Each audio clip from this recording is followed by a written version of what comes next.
Behind every inspirational picture, there is an untold story of constant pain, persistent effort, and determination. There are some people in the world who fight an unseen battle within themselves 24/7 with a big smile on their face. They never cry, they never crip, they never whine. I call such people warriors because these people know the art of living life, and they're way better than those people who just exist in the world. 6.5 years back, I met a car accident. I was traveling from Balochistan to my hometown, Rahimia Khan. The driver slept, and the car fell in the ditch. As a result of that incident, I sustained multiple injuries. The list is a bit long, don't get scared. Radius ulna of right arm were fractured. Shoulder bone and collarbone were fractured. Lungs and liver were badly injured. The whole rib cage was fractured. But the injury that changed my life and my personality completely was the spinal cord injury. 3 vertebrae of my backbone were completely crushed. It took us an hour or so to find an ambulance in Balochistan. All the effort went in vain because we couldn't find an ambulance. So I was thrown in the back of a Potohar Jeep, and I was rushed to the nearby hospital. In that Jeep, I realized that half of the body was fractured and half was paralyzed.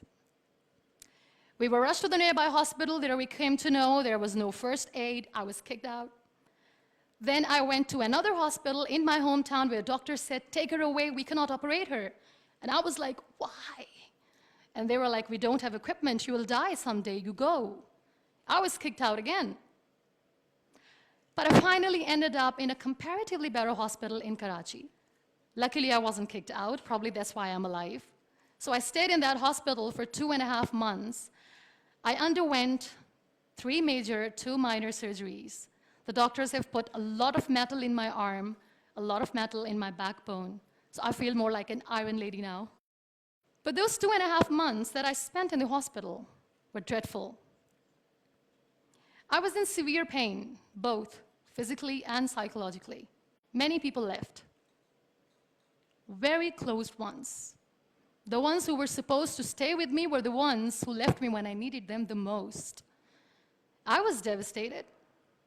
Life was completely pointless, aimless, colorless. I was tired of wearing the white scrubs, looking at the white walls, doing nothing, sitting idle. I really didn't want to live.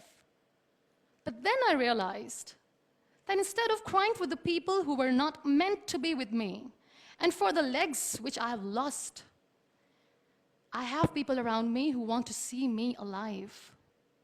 I have so much to be grateful for. So let's stop cribbing, stop whining, because it's pointless.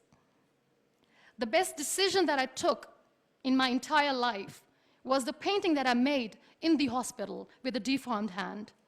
That's how I added colors in my colorless life. That's how this adversity helped me in exploring an artist in me. That's how this art kept me alive through this whole journey.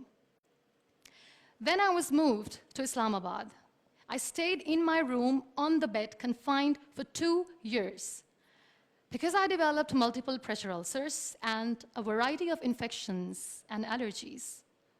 Now, this whole traumatic journey of 2 years and 2.5 months being bedridden, doing nothing, the only thing that kept me alive was art.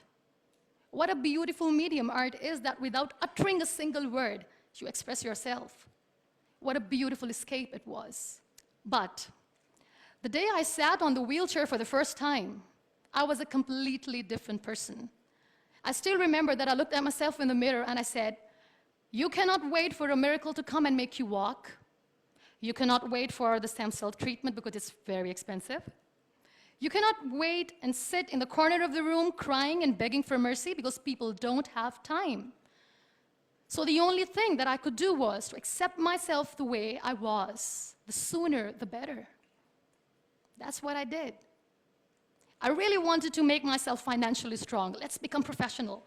I started to find some jobs. A very good friend of mine, Fine Day, updated a status on Facebook saying we want content writers. And like a cribber, I commented, "I wish I could." I was called for that interview, and I was hired as one of the content writers for Pakistan's first official websites, heartofasia.pk. Samantha Sir late was the CEO. That's how I started my professional career. So I was becoming financially strong, stable, content writing was good. I was constantly exhibiting my work in different galleries. I was flourishing as an artist. Life was easy, but I wasn't happy. I was not contented because I was constantly aiming high. I was thinking big. I didn't know how I'm going to do, but I knew that I wanted to do something big for people, for the country. One day, I came across this polio campaign advertisement in which this little boy from a very underprivileged family is sitting on a wheelchair, and with his father sitting with him, crying and saying to the world in that campaign that give polio drops to your kids, otherwise they'll become like him. That advertisement shook me from inside. I feel devastated. The way that boy was objectified as an emblem of grief, misery, mercy, lifelessness, nothingness. Such a wrong picture which was being portrayed in media about the persons with disabilities. That's what we are called. That was the day when I decided that I have to change the perception of the people about being on wheelchair. Because being on wheelchair, you can still face the world with a big smile on your face and you can tell the world that you're happy the way you are. No one has right to objectify us as an emblem of misery or mercy. We are human beings, we breathe, we have souls, we are alive, we feel. We don't need your sympathies, we don't need your empathies. Let us live. No one has right to diss our abilities. We are capable enough to breathe and to live each and every moment of our lives. I recently did a modeling campaign for Toni & Guy, and that makes me Pakistan's first wheelchair-bound model. I'm brand ambassador of The Body Shop Pakistan, and I'm one of the very lucky Pond's Miracle women. It's always good to know that there are very few wheelchair-bound artists in the world, and I'm proud to be one, being a Pakistani, trying to preserve the ethnic jewels of the country in the paintings adorned by very graceful, strong, and powerful Pakistani women, which I paint. Very soon, I'm going to be Pakistan's first wheelchair-bound TV host. And I'm blessed to have a beautiful 3-year-old son, which, he was here, but he was so cranky. Now, you all must be thinking that why I'm using the word wheelchair over and over again in my talk. This is the very perspective I'm talking about. This wheelchair is not my weakness. This wheelchair is not an adversity. This is my strength because the kind of attention that I get when I go anywhere is priceless. Everyone loves to be in the limelight. I have started enjoying to be in the limelight too. This is the very perspective I'm talking about. This wheelchair has given me an opportunity to explore what I had in me and I never knew it. I feel really sorry for some people who play this blame game. They say they feel caged. They cannot perform well, they cannot excel because the system is not allowing them to do. The government, Pakistan, the whole world, society, economy is not letting them grow as a person. They're not excelling in their careers. They say they're caged. I feel sorry. I can undoubtedly say that I'm caged because when I get up in the morning, I'm unable to sit on my own. I'm unable to shift from the bed to the wheelchair, from the wheelchair to the car, from the car to the wheelchair. I need an assistant 24/7 to do little things in life. Let's make it more simple. When I feel thirsty at midnight, and when I forget, which I always do, when I forget to keep my water bottle on my nightstand, and when I don't see anyone around to help me, I stay thirsty for the whole night because I'm unable to get a glass of water for myself.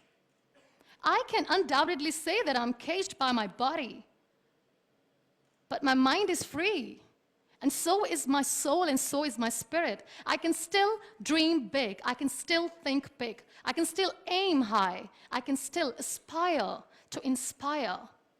Nothing should stop me. This wheelchair should not be the reason or an excuse of not doing anything in life. I still have big dreams. I still have big plans. And I still have to work on that. Be grateful for what you have. And trust me, you will always end up having more. And if you'll cry and if you'll crib for the little things in your life, you will never ever have enough.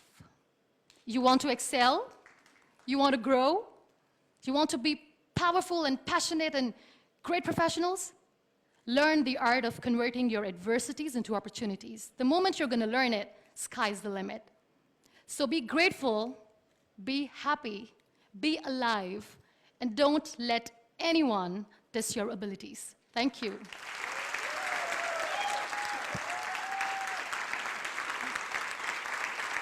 Thank you so much.